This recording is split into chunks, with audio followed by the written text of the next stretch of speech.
روشنی ہے, امید ہے, لوگوں سے باتیں کر رہا ہے, ہنس بول رہا ہے, اسے محفل میں دلچسپی محسوس ہوتی ہے اور اسے ہر چیز کا روشن پہلو نظر آ رہا ہے, خود اپنے وجود کا بھی روشن پہلو, دوسروں کے وجود کا بھی روشن پہلو, دوسروں کی بات میں وہ اچھا پہلو تلاش کریں گے. اور جب ڈاؤن کی کیفیت ہے ڈپریشن کی, تو ہر ایک بات میں برائی نظر آئے گی, کسی کی بات میں خیر نظر نہیں آئے گی, ہر شخص برا نظر آتا ہے, برائی ہی برائی نظر آتی ہے. ذہین اور حساس انسانوں میں ان کی ترقی اور کامیابی انہی مراحل سے ہو کر گزرتی ہے. اور ہر ڈپریشن کے بعد نارمل ڈپریشن بیماری کی حد تک پہنچنے والا ڈپریشن نہیں. ہر قفز کے بعد جب بست آتا ہے تو آگے ترقی ہوتی ہے, جسے کہتے ہیں لیپس اینڈ باؤنڈز. آدمی چھلانگیں لگاتا ہے, گویا ایک درجے سے دوسرے بلند درجے تک انسان پہنچ جاتا ہے. ہر قفز کے بعد جب نیا بست آتا ہے, ایک نئی کیفیت, ایک نئی شان, نئی بلندی, نئی رفت. اس بات کو غالب نے بڑے خوبصورت انداز سے تعبیر کیا ہے. رکتی ہیں میری تباہ تو ہوتی ہیں رواں اور, یعنی کسی شاعر پر بھی کبھی ایسا وقت آتا ہے کہ شعر نازل نہیں ہو رہا, شعر نہیں کہہ پا رہا, طبیعت میں رکاوٹ سی ہے اور بندش سی ہے, تو انسان کی زندگی میں نئے روشن پہلو نظر آنے لگتے ہیں. تفسیر مظہری میں قاری ثناء اللہ پانی پتی رحمت اللہ تعالی علیہ نے بہت ہی عمدہ بات تحریر کی ہے کہ حالت قفس جب کسی انسان پر طاری ہو جائے تو اس حال میں قرآن پاک کی یہ آیت اکثیر کا درجہ رکھتی ہے, کیونکہ یہ سورہ مبارکہ حضور اقدس صلی اللہ علیہ وآلہ وسلم پر اس وقت نازل ہوئی تھی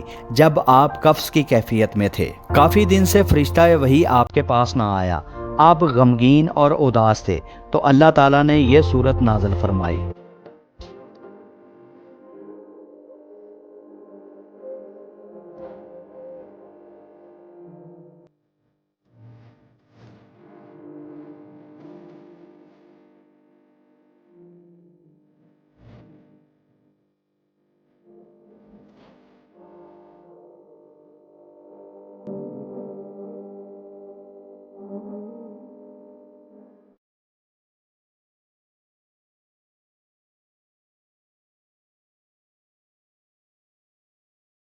حالت قفس کے حوالے سے اگر کسی نے اس سورہ مبارکہ کو صحیح سمجھا ہے تو وہ صوفیہ کرام نے سمجھا ہے. علامہ اقبال کا ایک شعر ہے کہ خود کو جو سمجھا میرے شکوے کو رضوان نے سمجھا, مجھ کو جنت سے نکالا ہوا انسان سمجھا. حالت قفس یا ڈپریشن میں انسان کو لگتا ہے کہ وہ رات کو اٹھ نہیں پا رہا, اس کے اعصاب بہت زیادہ حد تک متاثر ہو چکے ہیں. یہ صرف احساسات یا سوچ کی حد تک کیفیت نہیں ہے, اس انسان کی قوت فعلی اور قوت عملی بھی اس قدر متاثر ہوتی ہے کہ انسان بے بس ہو کر رہ جاتا ہے. ہمارے دکھوں, غموں اور ڈپریشن کا واحد علاج دین اسلام ہے. انسان کی زندگی میں دکھ اور سکھ ان کا چولی دامن کا ساتھ ہے. نرمی کے ساتھ سختی ہے اور سختی کے ساتھ نرمی بھی ہے. ان مع العسر یسرا, بے شک تنگی کے ساتھ آسانی ہے. لیکن حقیقت میں انسان جو زیادہ متاثر ہوتا ہے وہ غم یا دکھ سے ہوتا ہے. خوشی آتی ہے تو اس کے گزرنے کا پتہ ہی نہیں چلتا, لیکن غم کا معاملہ ہو جائے تو ایک ایک لمحہ گزرنا مشکل ہو جاتا ہے. بہت سے صوفیاء اور اولیاء کرام اور فلسفہ دانوں نے یہ نتیجہ اخذ کیا ہے کہ ذہین اور حساس انسان جو محسوس کرتا ہے کہ دنیا کی زندگی صرف دکھ ہی دکھ ہے. دنیا میں بہت بڑی تعداد ہے جو کہ بدھ مت مذہب کی پیروکار ہے, اور بدھ مت کا کلمہ یا بنیادی اصول یہ ہے کہ جیسے ہمارے دین کا کلمہ طیبہ یا اصول ہے لا الہ الا اللہ محمد رسول اللہ, یعنی اللہ کے سوا کوئی عبادت کے لائق نہیں اور محمد اللہ کے رسول ہیں. جبکہ بدھ مت کا اصول یا عقیدہ ہے سروم دکھم, یعنی سب دکھ ہی دکھ ہے, سب مصیبت ہی مصیبت ہے. انسانوں کی زندگی دکھوں اور غموں سے عبارت ہے. اسی بات کو غالب نے بھی اپنے انداز میں کہا ہے کہ قید و حیات اور بندہ غم اصل میں دونوں ایک ہیں. جیسے کہ جیل میں انسان خود نہیں جاتا بلکہ بھیجا جاتا ہے, خود نہیں نکلتا نکالا جاتا ہے. جب تک زندگی رہے گی غم مصائب آتے رہیں گے, چاہے وہ کوئی بھی انسان ہے. لیکن یہ ہے کہ زیادہ عقل مند اور اچھے دل کے مالک لوگوں کو دکھوں اور پریشانیوں کا سامنا زیادہ کرنا پڑتا ہے. انسانوں کی زندگی میں دکھ دو طرح کے ہیں. ایک تو وہ دکھ ہیں جو ناگہانی طور پر آ جاتے ہیں, اس میں ہماری کوئی غلطی کا عمل دخل نہیں ہوتا. آفات سماوی یا عرضی جیسا کہ زلزلے, طوفان, بہت بڑی بیماریاں, وبا اور دوسری قدرتی آفات کا آ جانا. اب اس میں آگے دو اقسام ہیں. جیسا کہ ایک انسان روڈ ایکسیڈنٹ میں مر جاتا ہے, اس میں اس کی کوئی غلطی نہیں, لیکن یہ سب اللہ تعالیٰ کی طرف سے ہے, ایکسیڈنٹ کا ہونا اور اس کا مر جانا. اسی طرح اجتماعی انسانوں پر قدرتی آفت, طوفان یا زلزلے وغیرہ کا آنا, یہ ہے ناگہانی دکھ. کوئی آفت عرضی ہے، کوئی آفت سماوی ہے، خواہ وہ انفرادی ہو یا پھر اجتماعی۔ اس کے ضمن میں کیا علاج ہے؟ ظاہری سی بات ہے کہ اس کا علاج یہ تو نہیں ہو سکتا کہ آپ اس کو بالکل ختم کر سکیں۔ انگریزی کا ایک بہت ہی مشہور محاورہ ہے، "What cannot be cured must be endured"، یعنی جس چیز کا علاج نہیں ہو سکتا اس کو برداشت کرنا پڑے گا۔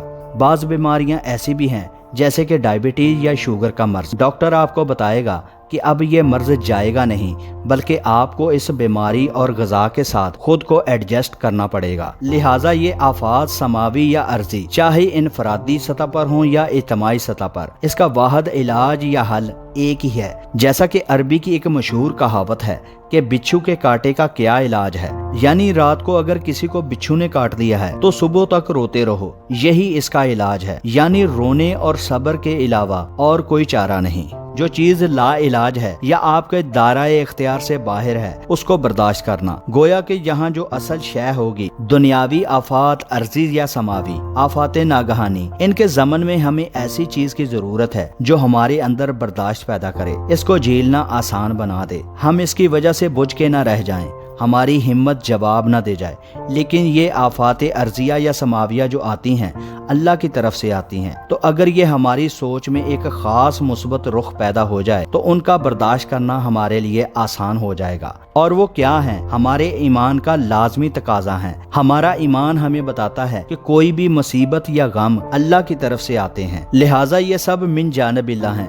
جب یہ سب اللہ کی طرف سے ہے تو سورت آل عمران میں اللہ تعالیٰ ارشاد فرماتے ہیں، ترجمہ: اللہ کے ہاتھ میں ہر چیز میں خیر ہی خیر ہے، یعنی جب آپ کو محسوس ہو کہ آپ کے ساتھ کوئی غم یا دکھ کا معاملہ ہو گیا ہے تو یہ سمجھو کہ اس کا جو نتیجہ نکلے گا وہ میرے حق میں بہتر ہوگا۔ اب ہمارے دین اسلام میں اس کیفیت کا جو نام ہے تسلیم و رضا، جو کچھ بھی اللہ کی طرف سے آ رہا ہے اس پر سر تسلیم خم ہے۔ اس کو ہم کہیں گے ایمان کی حلاوت یا ایمان کی مٹھاس۔ اس کی 3 کیفیات ہو سکتی ہیں کیونکہ اللہ تعالیٰ کی طرف سے یہ چیزیں آتی ہیں۔ سورۃ التغابن میں اللہ تعالیٰ نے ارشاد فرمایا، ترجمہ: کوئی مصیبت تم پر نہیں آ سکتی مگر اللہ کے اذن سے، اور جو شخص اللہ پر ایمان رکھتا ہو اللہ اس کے دل کو ہدایت دے دیتا ہے۔ پہلی بات یہ ہے کہ یہ آزمائش کے طور پر آتی ہے کہ میرا بندہ اس پر صبر کرتا ہے یا نہیں، یا اللہ سے شکوہ یا شکایت کرتا ہے یا نہیں۔ یہ صبر اور شکر ایک بہت بڑی کامیابی ہے اگر انسان کو حاصل ہو جائے۔ صبر اور شکر کرنے کے بعد